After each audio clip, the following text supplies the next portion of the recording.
مولانا سامعین کرام السلام علیکم ورحمۃ اللہ وبرکاتہ۔ نحمدہ ونصلی ونسلم علی حبیبہ الکریم اما بعد فاعوذ باللہ من الشیطان الرجیم بسم اللہ الرحمن الرحیم۔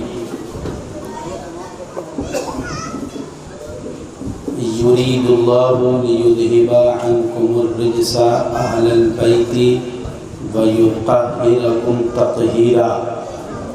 آمنت باللہ صدق اللہ مولانا العظیم وصدق رسولہ النبی الامین المکین الکریم الرؤوف الرحیم، ونحن علی ذلک لمن الشاہدین والشاکرین والحمد للہ رب العالمین۔ آئیے حضرات، ہم اور آپ سب سے پہلے سارے جہان کے آقا مولا، لمبے لمبے ہاتھوں سے بھیک دینے والے، بے سہاروں کے سہارے، سنہری جالیوں میں آرام فرمانے والے، جنت میں لے جانے والے، جہنم سے چھٹکارا دلانے والے، آب کوثر سے پیاس بجھانے والے، مکہ والے لمکہ والے، عرب والے عجم والے، روحی فدا ہو جناب احمد مجتبیٰ محمد مصطفیٰ صلی اللہ علیہ وسلم کی بارگاہ میں ہدیہ درود و سلام پیش کریں، پڑھیں بآواز بلند، اللہم صلی علی سیدنا و نبینا و مولانا محمد وبارک وسلم، صلو علیہ صلاة و سلام علیک یا رسول اللہ صلی اللہ تعالی علیہ وسلم۔ فخر زمین و زمن، سرمائے علم و فن، آقائے نعمت، دریائے رحمت، مجدد دین و ملت، سیدی سرکار اعلیٰ حضرت بڑے ہی پیارے انداز میں ارشاد فرماتے ہیں، تیری نسل پاک میں ہے بچہ بچہ نور کا، یا رسول اللہ تیری نسل پاک میں ہے بچہ بچہ نور کا، تو ہے عین نور تیرا سب گھرانہ نور کا۔ اور فرماتے ہیں، خون خیر الرسل سے ہے جس کا خمیر، اس کی بے لوث طینت پہ لاکھوں سلام، سیدہ ظاہرہ طیبہ طاہرہ، جان احمد کی راحت پہ لاکھوں سلام۔ حضرات، آپ تمامی حضرات یہ ذکر شہدائے کربلا کی چھٹی محفل شریف میں شریک ہیں، اور غریب نواز رضی اللہ تعالیٰ عنہ کی چھٹی بھی ہے آج، تو ہم یہ نیت بھی کر لیں کہ ذکر شہدائے کربلا کی بھی چھٹی محفل ہے اور یہ غریب نواز کی بھی چھٹی محفل ہے، تو انشاءاللہ شہدائے کربلا کے ساتھ ساتھ ہم کو فیضان غریب نواز بھی عطا فرمایا جائے گا۔ غریب نواز کی چھٹی بھی آج ہے، تو کل آپ تمامی حضرات نے خلیفہ چہرم حضرت مولا علی مشکل کشا رضی اللہ تعالی عنہ کے سیرت پاک کے چند گوشے سماعت فرمائے۔ آج ہم شہزادی رسول زہرا بطول خاتون جنت رضی اللہ تعالی عنہ کے سیرت پاک کے چند گوشے آپ حضرات کے گوش گزار کریں گے۔ یہ ہمارے اور آپ کے پیارے آقا حضور رحمت عالم صلی اللہ علیہ وسلم کی وہ صاحبزادی ہیں جن کے تعلق سے میرے آقا نے فرمایا کہ جس نے خاتون جنت کو ناراض کیا اس نے مجھے ناراض کیا، اور جس نے مجھے ناراض کیا اس نے اللہ کو ناراض کیا۔ اور ایک مقام پر حدیث پاک میں جن شہزادی کے بارے میں تمہارے اور ہمارے آقا حضور رحمت عالم صلی اللہ علیہ وسلم فرماتے ہیں کہ فاطمہ بضعۃ منی، کہ خاتون جنت حضرت فاطمہ میرے جگر کا ٹکڑا ہے۔ حضرات دیکھیے، بارش بھی ہونے لگی ہے، غریب نواز رضی اللہ تعالیٰ عنہ کی چھٹی ہے، اور ہمیں جو شہدائے کربلا کا فیضان ہے وہ غریب نواز کی بارگاہ سے عطا کیا جائے گا، اور ہر سنی کو، ہر رضوی کو، ہر بریلوی کو شہدائے کربلا کا صدقہ غریب نواز کی بارگاہ سے عطا کیا جاتا ہے۔ کیوں؟ اس لیے انہوں نے ہی اپنے شہزادے کو انڈیا کے اندر ہم جیسے گناہگاروں کے لیے بھیجا ہے۔ تو آج ہم غریب نواز کی چھٹی میں بیٹھے ہیں۔ اللہ تعالی اس مبارک شب اور اس غریب نواز کی چھٹی اور ذکر شہدائے کربلا کے صدقے میں ہمارے درمیان سے جو لوگ جا چکے ہیں ایمان کے ساتھ، اللہ ان کی بھی مغفرت فرمائے اور ہماری بھی مغفرت فرمائے، اور اس شب کے فیوز و برکاتوں کمالات سے مالا مال فرمائے۔ ہمارے نبی کی 4 صاحبزادی تھی، یہ ہم نے آپ کو کل بتایا۔ حضرت خاتون جنت رضی اللہ تعالی عنہ کا تذکرہ اس لیے بھی ضروری ہے کہ جو امام علی مقام رضی اللہ تعالی عنہ کی اصل تو حضرت خاتون جنت ہی سے ہے، کیونکہ آپ حضرت خاتون جنت رضی اللہ تعالی عنہ کے شہزادے ہیں، اور یہ خاتون جنت کا احسان اسلام پر بھی، سنیوں پر بھی، سنیت پر بھی، کہ انہوں نے اپنے ایسے شہزادوں کو پال پوس کر کے ہمارے دین و ایمان کی حفاظت فرمائی۔ حضرت خاتون جنت رضی اللہ تعالی عنہا کے 6 بچے تھے، جن میں 3 شہزادے تھے اور 3 شہزادی تھی، جن میں حضرت امام حسن جو بڑے صاحبزادے تھے، حضرت امام حسین اور حضرت امام محسن رضی اللہ تعالیٰ عنہ مجمعین، یہ 3 صاحبزادے حضرت خاتون جنت یعنی حضرت مولائے کائنات رضی اللہ تعالیٰ عنہ کے تھے، اور 3 بیٹیاں تھیں جن کا نام وہی نام تھا جو ہمارے اور آپ کے پیارے آقا کی صاحبزادیوں کا، حضرت زینب، حضرت رقیہ، حضرت ام کلثوم۔ یہ 3 صاحبزادی حضرت خاتون جنت کی تھی اور 3 صاحبزادے حضرت خاتون جنت کے، اور یہ 6 صاحبزادے اور صاحبزادیاں ملا کر 6 بچے حضرت خاتون جنت رضی اللہ تعالی عنہا کے تھے۔ حضرت خاتون جنت جن کو ہمارے آقا حدیث پاک میں حضرت عائشہ صدیقہ رضی اللہ تعالی عنہا جس کی راوی ہیں، فرماتی ہیں کہ ہمارے آقا اپنی صاحبزادیوں میں سب سے زیادہ حضرت خاتون جنت سے محبت فرماتے تھے، سب سے زیادہ خاتون جنت سے محبت فرماتے تھے۔ اور حضرت عائشہ صدیقہ رضی اللہ تعالی عنہا فرماتی ہیں کہ ہم نے کھانے پینے، اٹھنے بیٹھنے اور بولنے چالنے میں اپنے آقا کے مشابہ حضرت خاتون جنت سے زیادہ کسی اور کو نہیں دیکھا۔ بولنے چالنے میں، کھانے پینے میں خاتون جنت سب سے زیادہ ہمارے آقا کے مشابہ تھی، بولا کرتی تھی، چلا کرتی تھی، تو ایسا محسوس ہوتا تھا کہ ہمارے آقا کی سیرت پاک خاتون جنت کی سیرت پاک میں ایسی ملی ہوئی ہے کہ ہو مصطفیٰ جان رحمت صلی اللہ علیہ وسلم کی طرح بولا کرتی تھی، چلا کرتی تھی اور کھانا تناول فرمایا کرتی تھی۔